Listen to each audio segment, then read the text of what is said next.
안녕하십니까. 반갑습니다. 오늘 저보고 좌장을 맡아달라 그래서 제가 흔쾌히 응했고요. 좋은 논문들, 기대가 되는 논문들이 있어서 되게 이제 함께하면 마지막으로 갈수록 사람들이 줄어요.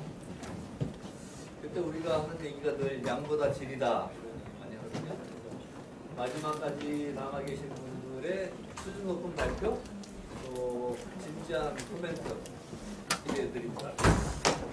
저희가 1시간밖에 없는데 발표해야 될 논문은 3개여서 시간이 많진 않아요.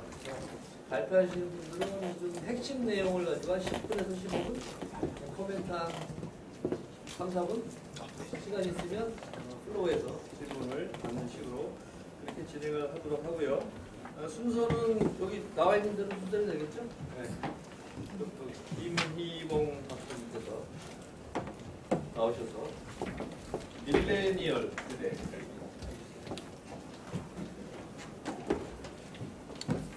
네, 안녕하세요. 김희봉이라고 합니다. 만나서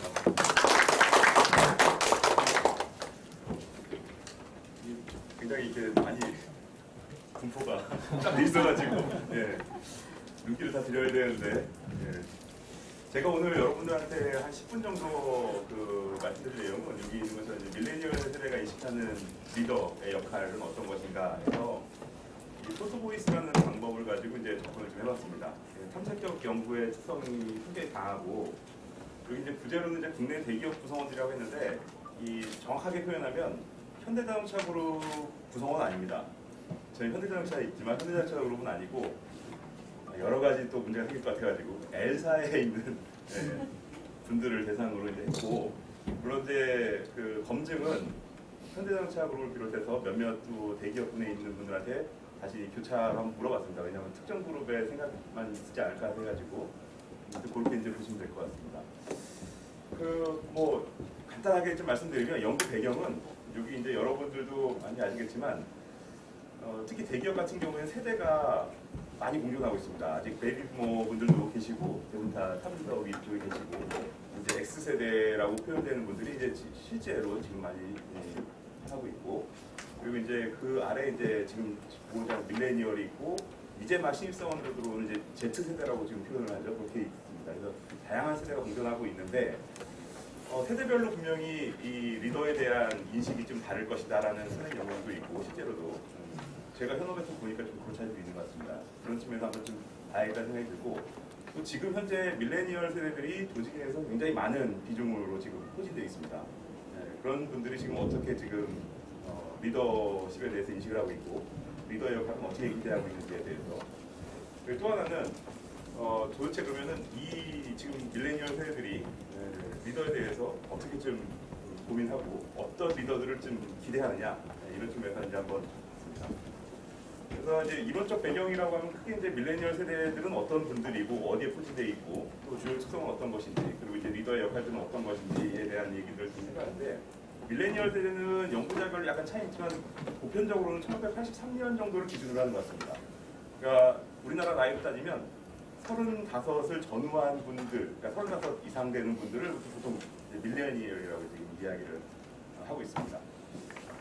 40대가 넘어가면 X세대, 서태지와 아이들을 아느냐 모르냐로 구분을 하더라고요. 네. 그렇게 지금 돼 있고, 그리고 이제 밀레니얼 세대의 특징은 자료지에는 제가 페이퍼로 기술을 좀 해놨습니다. 근데 이제 보면 뭐 개인적 측면부터 해서 이제 기술적 측면 보는데 여러분들이 많이 어떤 매체라든지 각종 리포트를 통해서 접했던 내용들과 크게 차이는 없습니다. 그래서 개인적 측면으로 보면 자기 주관성이 상당히 강하고 여기 있는 것처럼 뭐 주도성도 있고 뭔가를 좀 해보려는 생각들도 많이 있고, 또 하나는 이제 관계적인 측면에서 보면 굉장히 표현들이 솔직하고 커뮤니케이션에 있어서 상당히 좀 거리낌이 좀 별로 없고 이런 특징들을 좀 가지고 있습니다.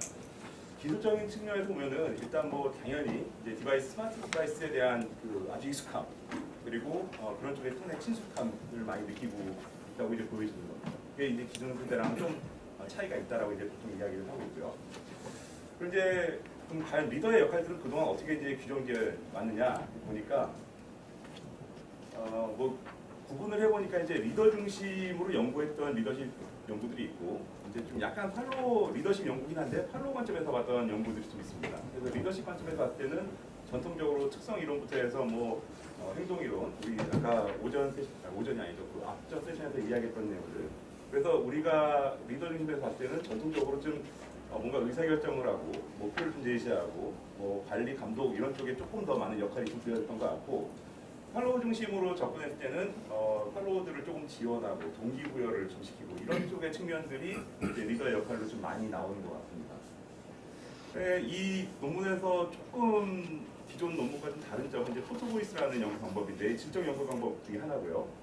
그래서 이제 당연히 이제 우리 연구 대상이라고 하지 않고 연구 참여자라고 실적 연구에서 이야기를 하죠. 그러니까 이분들이 그냥 설문 응답하고 이런 쪽이 아니라 본인이 직접 현업에서 현실에서 지금 느끼는 것들을 좀 찾아서 이야기하는 쪽이 많습니다. 포토보이스가 약간 생소하실 수도 있는데 2년 전쯤에 우리 학회에서 제가 같이 이제 이 포토보이스를 가지고 이제 팔로우십 쪽을 한번 해봤어요. 근데 그거보다 약간 좀 버전업을 했는데 그 당시에 이제 이메일로 사진을 좀 수집해서 접근을 해봤는데 지금은 그 앱이 굉장히 많이 발달돼가지고 이제 그 스마트 그러니까 SNS로 별도로 만들어서 이제 저희가 했습니다.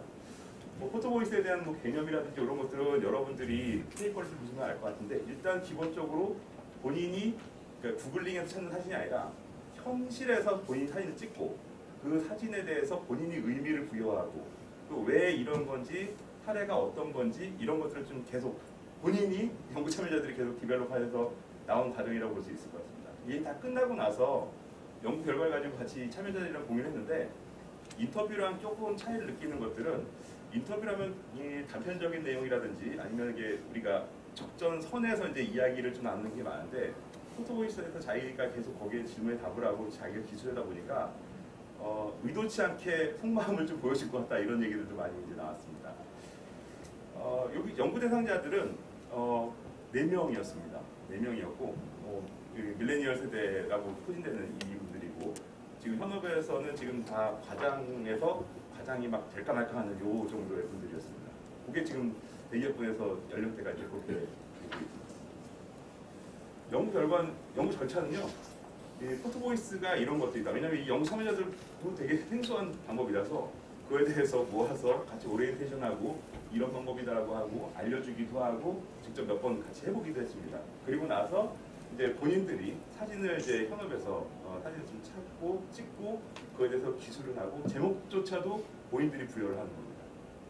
그렇게 하고 이제 각각의 이제 사진들이 많이 모아지면 그 중에서 이제 자체적으로 이제 소위 말해서 이제 검주화를 하고 코딩을 하고 이런 식의 이제 절차들이 쭉 이어집니다. 그래서 최종적으로 이제 결과물로 이제 제시를 하게 되는 과정입니다. 포토보이스에서 사용되는 질문은 왼쪽에 보시는 이런 질문이 원형 질문입니다.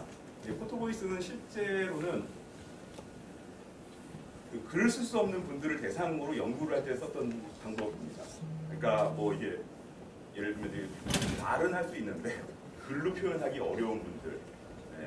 그런데 이제 그거를 조금 이제 연구 방법을 응용해가지고 이제 했다고 보시면 될 것 같고, 연구에서 사용된 질문은 이제 포토보이스는 쇼드 질문이라고 해가지고 앞에 있는 뭐 C부터 해서 2가지에서 5가지 질문을 기본 프레임으로 갖고 있는데 실제 이 연구 참여자들한테는 오른쪽에 있는 것처럼 약간 변형을 해서 실질적으로 이 연구하고자 하는 문제에 대해서 조금 더 가져오려고 이렇게 좀 약간 변형을 해서 사용했습니다. 첫 번째 연구 결과는요, 조직 내에서 리더의 모습을 우리 밀레니얼 세대들은 어떻게 인식하고 있느냐를 한번 봤습니다. 너희들 리더는 어떻게 생각해? 어떤 사람들이야? 봤는데 한마디로 이야기하면 우리 리더는 현재에 집중하고 있고 미래는 잘 안 보는 것 같고 안전을 되게 추구하고 있고 새로운 시도는 잘 안 하려고 하고 있는 것 같고 그리고 지시에 굉장히 익숙하다. 그러니까 이 리더들은 지금 X세대나 베이비부머들을 보고 이야기하는 겁니다. 그래서 이제 그걸 이제 사진으로 지금 고인들이 표현한 겁니다. 이거 고인들이 직접 이제 연구 기간이 한 두 달 정도 됐어요. 연구. 그 2달 동안 자기들이 그냥 일상 돌아다니면서 생각날 때마다 찍고 올리고 그거에 대해서 같이 논의하고 있는 겁니다. 눈앞에 나무와 등선해가지고 생각하면 눈에 앞에 있는 것만 본다는 거예요. 리더들이 자기들이 생각했으면 이 멀리 보면 되는데 계속 이런 식으로만 보고 있다. 미래보다 현재에 대해 집중하고 있다. 그리고 또 하나는 새로운 시도는 말은 하는데 본인들은 정작 안 하려고 한다는 거죠. 그래서 이것도 이제 그 회사 아마 그 휴게 공간, 도서관 이런 것 같은데 책 가로꽂기 한번 해봤더니 난리가 났다는 겁니다. 이 책은 세로로 꽂아야지 왜 이런. 그러니까 뭐 새로운 시도를 뭐 한번 해보려고 그러면 아 이건 뭐 안 된다고 이제 이런 얘기들 많이 하고 있다는 거죠. 그리고 또 하나는 피드백보다는 되게 지시에 익숙하다. 근데 그 지시도 굉장히 명쾌하면 좋은데 그 명쾌한 지시가 아니라 이런 이야기들을 좀 많이 하고 있습니다. 그래서 이제 여기 이제 사진도 보이 찍은 것들이고 이제 내용들도 뭐 이거 말고도 상당히 내용이 많은데 우리가 좀 정리를 좀 해서 제시를 좀 하고 있고요. 그래서 현재 리더들을 이렇게 바라보고 있다고 이제 보여줬죠. 근데 이 모습들이 L사뿐만이 아니라 H사도 S사도 고 밀레니얼들한테 물어봤더니 굉장히 공감하더라고요. 우리 회사 얘기 아니냐고 할 정도로. 그러니까 다 비슷한 생각을 하고 있는 것 같습니다. 그러면 이제 현재 리더의 모습은 이런데 그럼 앞으로 리더한테 어떤 역할을 좀 기대하면 좋겠느냐라고 이제 물어보니까 그것도 이제 본인들이 사진을 찍고 했는데 크게 범주화를 해본 결과는 5가지입니다. 방향 제시자부터 해서 불합리한 관행을 좀 제거했으면 좋겠다. 리더들이 그런 역할을 했으면 좋겠다. 이 얘기를 하면서 첫 번째 얘기하는 게 이제 등불.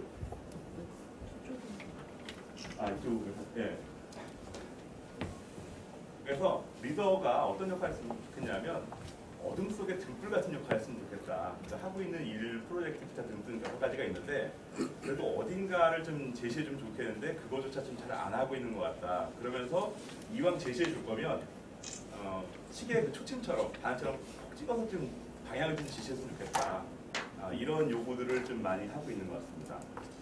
그리고 두 번째 역할은 이제 그 조직 내 이제 정화식물 같은, 그러니까 퍼실리테이터 역할을 좀 많이 했으면 좋겠다는 얘기를 하고 있습니다.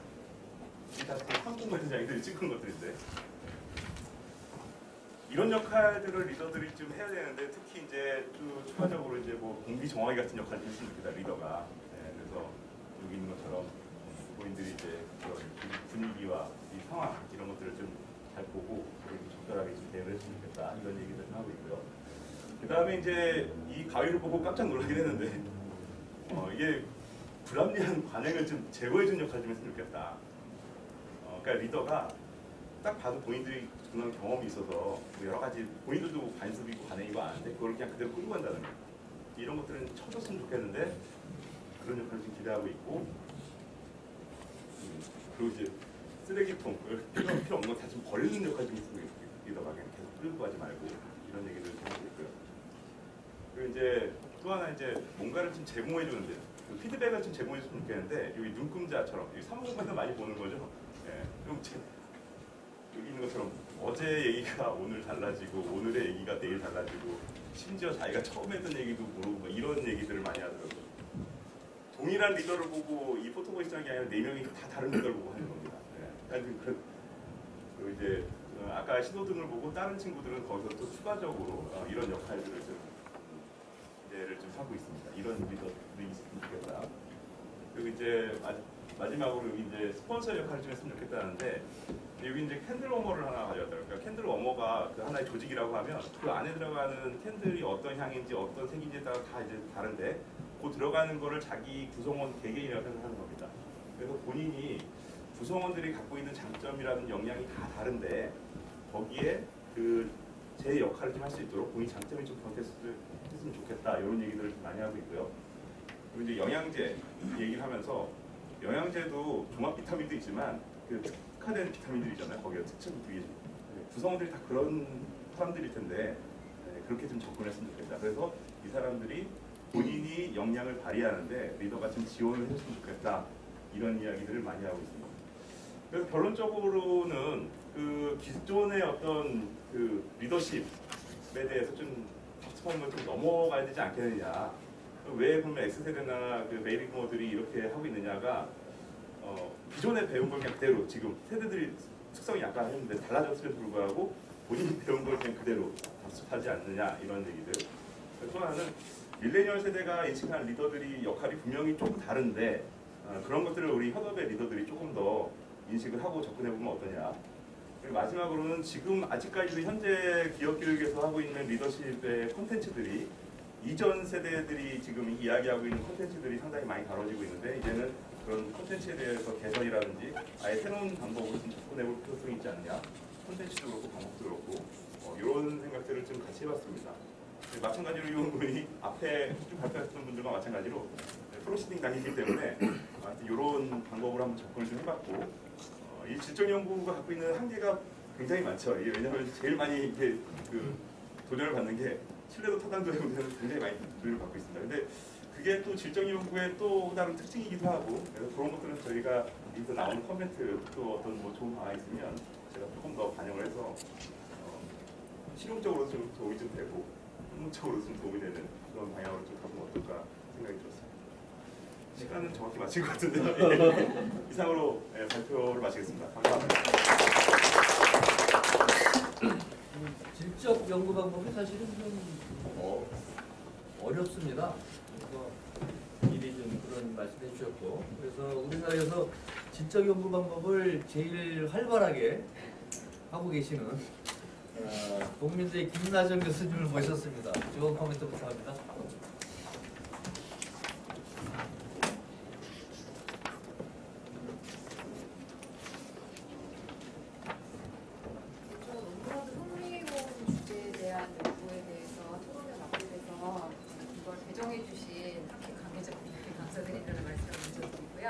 아까 3, 4분 정도로 끊으라 그러셔서 사실 이게 제가 오늘 말씀드릴 내용의 핵심인 것 같습니다. 먼저 첫 번째로는 이 지금 데이터 4명을 인터뷰를 해서 포토보이스 인터뷰 기법을 써서 지금 이렇게 유형을 쭉 나누셨는데 5가지 유형을 그 5가지 유형을 보면서 기존의 논문을 하신 거랑 비교를 한번 해봤거든요. 원래 이제 긍정 분위기 조성 촉진자, 이건 사실 동기부여자랑 상당히 유사한 분이 느껴지고 방향 제시자나 아니면 이런 개념도 감독자 역할이랑 좀 비슷하다는 느낌이 들었고 구성원 성장 지원자는 지원자랑 유사했고 교육자나 아니면 피드백 제공자는 소통자랑 유사하고 불합리한 반응 제보자는 뭐 이거는 딱 해당되는 게 없을 수도 있는데 제가 이 논문을 아까 현재 진행이라고 말씀하셔서 기존에 있는 이론들을 놓고 보셨을 때 지금 이 연구 결과에서 나온 것들이 어떻게 대비되고 대조될 수 있는지에 대한 부분에 대한 소위 파트가 결과를 나중에 이제 좀 정리하실 때 보고되면 어떨까라는 생각을 했어요. 왜냐하면 이게 아까 질적 연구의 그 신뢰도랑 일반화? 네네네네. 이제 질적 연구에서 일반화는 편리적인 일반화를 추구하는 게 아니라 분석적 일반화를 추구하는 거기 때문에 무엇보다도 기존의 이론과 대비했을 때 어떤 걸 기여하는지를 강조하는 게 제일 좋을 것 같아서 이 밀레니얼이 그리는 게 그럼 구체적으로 약간 공유 리더십 스타일인지 서번트 리더십인지 이런 거랑 연결시키셔도 좋고 아니면 기존의 여러 가지 리더의 모습들이랑 비교해서 하시는 것도 좋을 것 같다는 생각을 해봤습니다.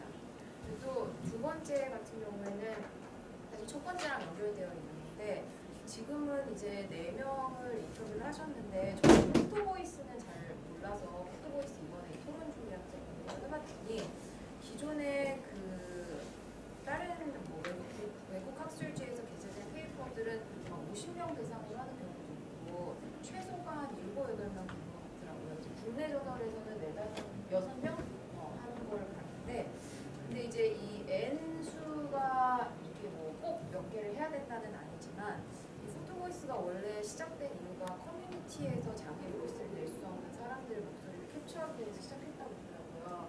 그럼 그 차원에서 사실 이 밀레니얼 세대라는 커뮤니티를 어느 정도 샘플링을 하실 때 그 반영을 하시면 밀레니얼들이 진짜 그리고 있는 리더상에 대한 새로운 리더십 이론들을 부각할 수도 있지 않을까라는 생각을 해봤습니다. 그러면 상당히 중요한 연구를 하고 계시는 거라서 좀 더 데이터 샘플링 차원에서의 말씀을 드리고 싶었고요. 그리고 또 이제 세 번째 방법론적인 차원에서 생각해보니까 여기에 이제 4명의 연구 참여자를 선정하실 때 나이대가 상당히 붙어있거든요.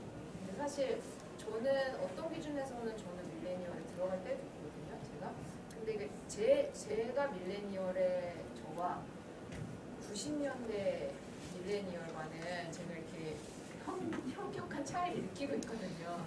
그래서 이제 그럴 경우에 같은 밀레니얼이 아닌 경우가 많아서 좀 샘플링 하실 때도 좀 다양한 분포가 있는 걸 고려해보시는 게 어떨까라는 생각도 했고요.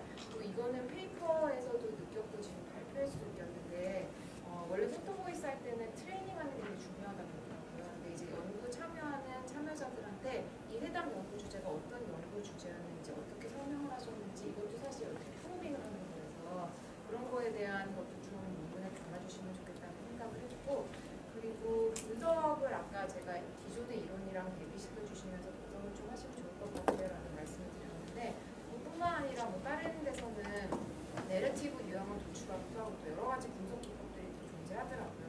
이런 걸 좀 참고하셔서 추가 분석을 하시면 굉장히 좋을 것 같다는 생각을 했습니다. 네, 제가 끌고 왔습니다. 네, 고맙습니다. 뒤에 레퍼런스 같은 거 지금 나중에 네, 드리시면 되겠네요. 네, 그죠? 감사합니다. 굉장히 심혈을 기울이셔서 코멘트를 했는데 시간을 많이 못 들어서 그렇고요. 혹시 플로에서 질문 하나 꼭 해야 되겠다. 이건 안 되고요. 하나. 없으시면 감사합니다. 코멘트 잠깐 해주세요. 거기에 대해서 네. 답변. 지금 우리 김 교수님 말씀해 주신 게 그 하면서 계속 사실은 계속 고민했던 부분이고 실제로 국내에서도 연구가 많이 안 됐던 부분이기도 하고 근데 지금 말씀해 주신 거는 100%다 공감이 되고 지금 다 이게 어떻게 이거를 좀 반영을 해야 되는지 고민 중에 있는 쪽이고요. 다 반영을 못 하더라도 하여튼 아주 기본적인 것들, 중요한 것들은 좀 반영을 해야 된다는 생각이 좀 많이 들었어요. 그리고 그거는 맞는 것 같아요. 이게 이 대기업에 들어와 있는 우리 친구들이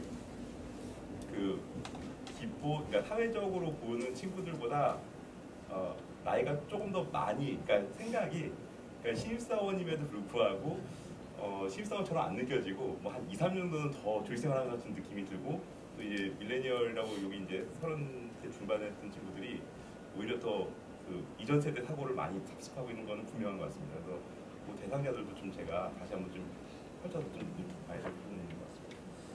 뭐 좋은 코멘트 감사드리고 제가 이거는 좀 별도로 나중에 네. 감사합니다. 네. 감사드리고요. 두 번째는 코칭 리더십과 관련된 현장에서 했던 필드 경험들 그리고 거기서 어떤 이런적인 모델을 찾으려는 노력입니다. 이혜지 선임연구원께서 발표해 주십니다. 박수를 부탁드립니다. 네, 안녕하세요. 저는 인코칭의 이혜지 선임연구원이라고 합니다. 저는 오늘 여러분께 그룹 코칭 프로그램이 제조업 현장 관리자의 코칭 리더십에 어떻게 영향을 미쳤는지 저희 인코칭의 UGTS 모델을 중심으로 설명드리려 합니다. 발표는 다음과 같이 진행될 예정이고요. 먼저 저희 앞에서 이제 밀레니얼 세대와 관련해서 조금 이제 발표를 주셨는데 4차 산업혁명 시대가 도래하면서 리더들에게는 새로운 역할 모델이 요구되게 되었습니다. 목표를 통해서 얻어지는 가치를 제시하고 공유하기를 요구되고 있고요. 소통을 통해서 자율적으로 업무 수행을 지원하기를 요청되었습니다. 피드백과 코칭을 하기를 요구받고 있게 되었고 그에 따라서 한국에서도 2000년대 초반에 코칭이 도입되게 됩니다. 저희 인코칭도 2003년에 출발하게 되었는데 그로부터 이제 16년 동안 다양한 코칭 프로젝트들을 진행해 왔습니다. 그런데 이런 코칭 프로젝트들을 분석을 해봤을 때 대부분 사무직 관리자들을 중심으로 진행이 되고 있었고 저희가 조직 전체의 변화를 지원하기 위해서는 사무직 관리자뿐만 아니라 현장 관리자들을 지원하는 프로그램이 필요하다는 결론을 얻게 되어서 이런 코칭 포 이노베이션이라는 프로그램을 맡게 되었습니다. 그 코칭 포 이노베이션 프로그램을 만들 때 이제 대상자를 누구로 선정을 할지를 굉장히 고민을 했는데 현장에서도 굉장히 다양한 현장이 있었기 때문에 우리나라 산업에서 굉장히 큰 비중을 차지하고 있고 중요한 영향력을 갖고 있고 또 커다란 세계적으로도 경쟁력을 갖고 있는 제조업을 선정하게 되었습니다. 저희가 코치포 이노베이션 프로그램을 개발하면서 얻게 된 배경을 보면 다음과 같습니다. 현장 관리자들이 갖고 있는 고민들을 들여다봤을 때 조직의 인정이 부족했습니다. 승진이 없는 경우가 많았고 승진이 되더라도 불이익을 받는 경우가 많았습니다. 혹은 실질적인 권한이 없는 경우도 굉장히 많았고요. 4차 산업혁명이 도래하면서 이런 코칭 리더십에 대한 요구는 받고 있었지만 굉장히 불안감을 갖게 되었고요. 또 세대 차이로 인한 갈등, 앞서 말씀드린 것처럼 현장 관리자들에게는 이런 커뮤니케이션이라든지 리더십 훈련이 거의 이루어지지 않고 있었기 때문에 내부 소통의 문제로 인한 갈등도 심화되어 있었습니다. 이러한 배경을 토대로 저희는 약 1년간의 연구를 걸쳐서 지금 현재 저희가 사용하고 있는 코치포 이노베이션 프로그램을 정착하게 되었습니다. 그래서 저희는 2016년부터 2018년 동안 8년까지 3년 동안 진행한 이 프로그램의 효과성을 저희 인지행동 변화 모델인 동기정서 인지행동 단위별로 조금 확인을 해보자고 합니다. 저희가 이러한 연구를 진행하게 된 이유는 현장 관리자에 대한 리더십 훈련의 필요성을 조금 더 명시적으로 연구해보고 싶은 것이 있었습니다. 저희가 이제 갖고 있는 관련 개념들은 이런 것들이 있었고요. 저희는 모든 프로그램을 저희 UDTS 인지행동 변화 모델에 따라 진행하고 있습니다. 그 이유는 코칭의 가장 중요한 목적이 변화와 성장이 있는데 이것들을 저희는 단계적으로 조금 더 드러내고자 했고 그 과정을 앞서 여기서 보이는 UDTS로 보고 그 변화를 이루고 있는 요소를 동기, 정서, 인지, 행동으로 보고 있습니다. 각 요소와 과정은 사이클을 이루면서 변화를 만들어내게 되고요. 저희 모든 프로그램은 이런 UDTS 인지행동 변화 모델에 근거해서 만들고 있습니다. 저희 코칭포 이노베이션이 갖고 있는 전체 계획은 다음과 같습니다. 현장직 리더를 대상으로 5명에서 15명을 구성해서 그룹 코칭을 각 2회씩 총 16회를 진행하게 되고요. 단계는 저희가 갖고 있는 UDTS 모델에 따라 진행되게 됩니다. 각 그룹 코칭 간에는 조금 더 현장에서 적용할 수 있는 과제를 실행을 했고요. 이 같은 프로그램이 갖는 목적은 리더들의 자존감을 향상시키고 리더십을 훈련하고 조금 더 소통을 원활히 할 수 있도록 하는 데 있고 그를 통해서 이제 조직적으로도 조금 더 긍정적인 변화를 갖게 하는 데 목적이 있습니다. 저희 프로그램이 갖고 있었던 에즈이즈와 투비는 다음과 같고요. 저희는 리더 본인의 변화를 통해서 리더뿐만 아니라 조직이 갖고 있다는 부정적인 인식들을 긍정적으로 전환하는 데 가장 큰 목적을 갖고 프로그램을 진행을 했습니다. 저희 이 프로그램을 검증한 효과성 검사 구조 또한 동기정서, 인지, 행동에 따라서 구조를 했고요. 혁신의 필요성, 코칭의 필요성, 코칭의 신뢰성, 코칭의 목표 탐색, 조직 특성 인식 등의 이런 문항들을 구성해서 검사를 진행했습니다. 저희는 2016년부터 18년 동안 이제 제조업에서 실제로 진행한 프로그램의 대상자들에게 설문조사를 진행을 했는데요. 이제 115명을 대상으로 실시를 했고, 총 이제 5개 기업에서 진행을 했습니다. 이제 설문 자료 같은 경우는 대부분은 현장에서 수집이 이루어졌고요. 이메일 통해서도 진행됐고, 이제 아무래도 이제 프로그램 자체에서 바로 이제 설문조사를 하다 보니까 전체 자료가 분석이 이용되었습니다. 인구동기학적인 특성을 살펴보시면 다음과 같습니다. 현장 관리자, 현장의 특성상 대부분의 남성이 대부분을 차지하고 있고요. 근무 연수는 평균 13.6년 정도고 기업 규모는 저희가 대기업 3곳과 중소기업 2곳을 대상으로 진행을 했습니다. 설문지 구성은 아까 그 UDTS 단계에 따라서 총 38문항을 구성을 했고요. 리커트 6점 척도로 문항 체크를 진행을 했습니다. 측정 도구는 저희가 신뢰도 분석이라는 독립적으로